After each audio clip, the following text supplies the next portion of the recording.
bonsoir, bienvenue à toutes et à tous. CSP Time numéro 23, c'est l'émission 100% CSP du Populaire du Centre. Ce soir, notre invité est François Renaud, l'ancien joueur, capitaine et coordinateur sportif du Limoges CSP. Bonsoir François. Bonsoir Jean-Christophe. Pour nous accompagner, les deux spécialistes basket du Populaire du Centre, Kevin Cao et Mathieu Marot. Messieurs, bonsoir. Bonsoir. Au sommaire de ce CSP Time numéro 23, nous commencerons par le débrief du match entre Limoges CSP et Dijon.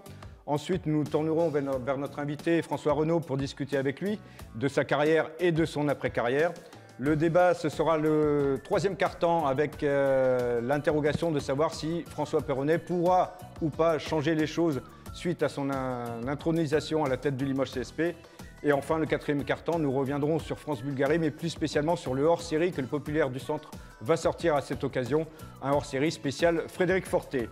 Nous terminerons évidemment avec les tops et flops dans le dernier quart-temps. Et le CSP Time numéro 23, c'est parti. On commence tout de suite avec le débrief de ce match entre Dijon et le Limoges CSP. C'était samedi soir à Beaublanc.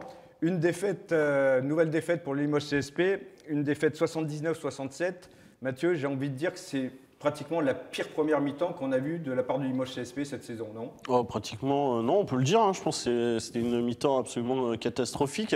25 points marqués à Beaublanc par le Limoges CSP, 17 shoots à 3 points de prix, 3 réussis, 25 points et 12 d'évaluation collective. Il n'y a rien qui a fonctionné durant cette première mi-temps pour le Limoges CSP, qui est retombé dans ses travers, tant défensivement, mais aussi offensivement, où les Limougeaux n'ont rien montré. C'était pas loin d'être catastrophique. C'était même catastrophique. François, même analyse, il n'y avait rien dans cette équipe de Limoges et surtout la comparaison avec Dijon était cruelle quand même. Ouais, Dijon a complètement dominé le match, mieux joué que le CSP, propose en plus une évaluation où on le voit à la fois dans les stats et sur le terrain. On parle de la première mi-temps, mais globalement, on a eu 35 minutes de rien en fait. Il n'y a eu vraiment pas grand-chose, pas de défense, pas de collectif, ni en attaque, ni en défense. Et on s'est vraiment délité. On a réagi quelques minutes, on va dire, pendant 5-7 minutes. J'ai un peu exagéré, mais en gros, on a bien joué 7 minutes. On est revenu dans le match et puis derrière, plus rien.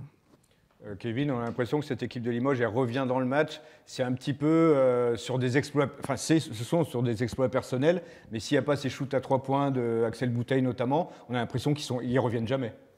On l'a dit depuis le début de la saison, cette équipe a du talent. Elle est revenue sur la seule force de son talent et malheureusement ça n'a pas suffi. Aujourd'hui, le seul talent ne suffit pas. J'ai écouté l'analyse de François sur France Bleu Limousin à la fin du match. Aujourd'hui, on a des joueurs qui sont certes talentueux, mais il manque de collectif. Je ne sais pas si François peut développer cette idée, mais des joueurs individuellement ne suffisent pas à battre une équipe en fait. Ce collectif, on a l'impression que quand un système est annoncé, à la première passe, c'est déjà fini. Déjà, des systèmes, on n'en voit pas beaucoup. Le peu qu'on voit, c'est souvent les mêmes systèmes qui se répètent. On les voit souvent en début de match, notamment pour Hardy, où on a des Steiger pick, on le voit sortir, il a des shoots ouverts. C'est comme ça qu'on commence les matchs. Ça nous réussit plutôt bien dès lors qu'on arrive à rester dans le collectif, mais ça dure que quelques minutes. Tout de suite, le naturel de chacun revient au galop. Alors oui, Kevin le disait, il y a des talents, effectivement, mais ce qui me gêne, moi, c'est quand je vois des joueurs qui prennent des drives, qui vont s'enfermer, qui prennent des choses qu'on appelle des shoots casse-croûte. Alors Axel est en capacité de les marquer, mais c'est dur, c'est difficile. Il faut se mettre en confiance sur d'autres choses. Je pense aussi à Samardo qui touche pas suffisamment de ballons. Quand il a les ballons, du coup, il y a un peu de frustration. Il n'arrive pas à les ressortir. Il les joue tous. Donc en fait, c'est une accumulation de choses qui font que, à un moment donné, chacun joue sa partition, mais à l'arrivée, ça fait pas la musique, quoi. Et puis on voit des joueurs très bons au début de match, puis après ils disparaissent totalement. Isaiah Mals. Oui, Isaiah Miles, on le voit, il est chaud au début du match et puis on ne sait pas pourquoi. Dans le premier quart-temps, il sort, on ne le revoit pas pendant un petit moment. Mais au-delà de ses individualités, comme le dit François, c'est vraiment, il n'y a pas d'identité collective dans cette équipe en fait. Dijon, on le dit tous les ans, Dijon, depuis Borg, ils ont absolument la même recette gagnante. C'est une équipe qui défend fort, c'est une équipe qui fait beaucoup de prises à deux à l'intérieur. Ils ont une vraie identité de jeu, ils récitent un basket que ce soit en contre-attaque ou sur demi-terrain. Enfin, c'est léché. triché. Pourtant, ils sont venus et ils étaient à 7 ou 8. Hein. Laurent Lenième, il s'était séparé de... Enfin, il n'avait pas pris Arnold. Ils étaient courts au niveau des rotations, mais ils ont récité un basket avec une identité de jeu, avec une vraie marque, celle de Dijon qu'on connaît depuis des années et ça a suffi, alors que le CSP, lui, on ne le reconnaît pas, on ne voit pas vraiment de projet dans cette équipe. Alors oui, il y a des tentatives individuelles, il y a des bons joueurs, comme d'habitude, je serais tenté de dire, on ne prend pas beaucoup de joueurs de Dijon normalement dans cette équipe du CSP. L'autre soir, on avait envie de prendre tout le monde. Presque tout le monde. Kevin, on a vu aussi des choses un peu étonnantes quand même au niveau coaching. On arrive dans le Money Time, Taylor demande à sortir, on y reviendra sur Taylor, sur ce premier match, demande à sortir, et là on fait pas rentrer un meneur. On fait rentrer William Howard. Et résultat, on perd le ballon dans la foulée. Enfin, il y a eu des choses étonnantes quand même dans le coaching, non ? Moi, honnêtement, j'étais pas au match, mais c'est vrai qu'on a parlé la veille avec François Perronnet sur la conférence de presse. Ils veulent aujourd'hui responsabiliser beaucoup William Howard. Force est de constater que là, sur cet entrée en jeu, ça n'a pas forcément fonctionné. Moi, personnellement, j'aurais fait rentrer Jonathan Rossel, notamment sur le fait qu'il avait fait un très bon match la semaine d'avant contre Nanterre. Moi, je ne suis pas coach, je ne peux pas expliquer. Peut-être que Mathieu et François qui étaient au match pourraient mieux jauger ça, mais il y a des trucs que tu ne comprends pas forcément aujourd'hui. Il faut bien dire quand même que c'est Jordan Taylor qui a demandé, comme tu l'as dit, c'est bien Jordan Taylor qui a demandé à sortir. Et pour William Howard, on a l'impression qu'il est mis à toutes les sauces, mais qu'il est beaucoup responsabilisé aujourd'hui. Oui, il y a ces deux éléments-là, où Jordan Taylor qui était cramé de chez cramé. Déjà au premier quart-temps, il avait déjà commencé à demander des changements. Bon, on le savait, il n'était pas en condition physique. Je pense que peut-être pour expliquer le choix de Kai Melling, c'est qu'il a dit en interview, il a une grande confiance dans William Howard, et je pense qu'à un moment donné, sur un moment difficile, il a voulu certainement se reposer sur lui. Jonathan Rossel avait fait un très bon match à Berlin, mais était moins bien quand même contre Nanterre, était moins bien à Berlin pour le coup, et ce soir-là. Oui, on aurait pu faire ce choix. Je pense qu'il a fait un choix, on va dire, pour se rassurer. Et comme on fait souvent, d'ailleurs, les joueurs, quand ils sont en difficulté, ne prennent pas de risques. À mon avis, c'est un choix qu'il a fait pour justement pas prendre de risques.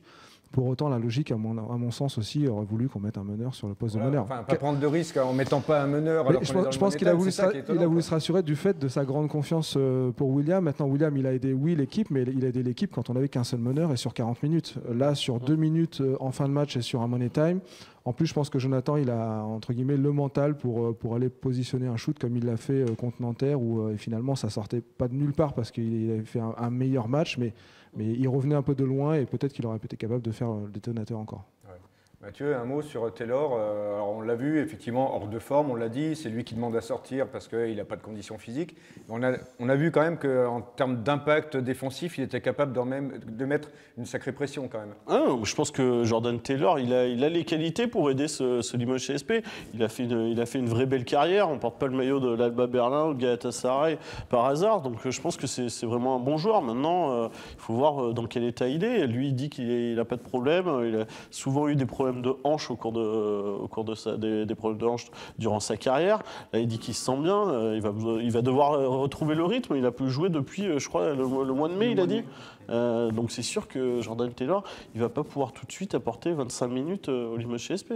Combien de temps faut à peu près là, on a une trêve internationale qui arrive. Est-ce que 15 jours, ça va être suffisant pour retrouver un minimum de forme? Alors pas sur le foncier, non, il faut plus que ça. Il faut, à mon avis, au moins un mois et demi. En plus, après, on va arriver sur la trêve de Noël derrière. Donc ça va être un peu compliqué. Je pense que jusqu'à Noël, il ne sera pas sur une grande forme. Il sera en capacité certainement de faire, s'il travaille un peu de fractionné, on va dire, d'avoir des épisodes d'intensité importante. Ce qu'il a déjà un peu montré. Au moins, il est crevé, mais c'est le seul à plonger. C'est le seul qu'on voit sur le parquet. C'est le seul qui plonge.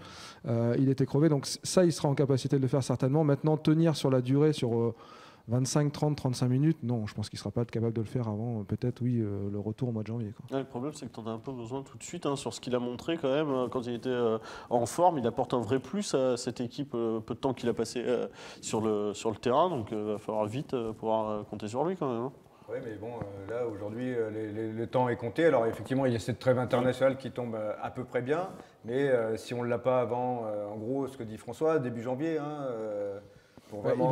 Il va être mieux très rapidement, il va être mieux, surtout qu'il y a la trêve, mais on va dire pour avoir du foncier, il faut un peu plus de temps que ça. Maintenant, il sera en capacité, s'il joue 20-25 minutes avec Jonathan et qu'ils alternent, oui, il sera en capacité de donner de l'énergie. Moi, ce que j'aimais, c'est qu'il était tout de suite patron. Je le revois dire à Samardo Samuels, tu te mets en bas et lui filer le ballon pour qu'il puisse jouer. Voilà. Il était patron, il s'est battu, je pense qu'il s'est déjà intégré, il va forcément apporter.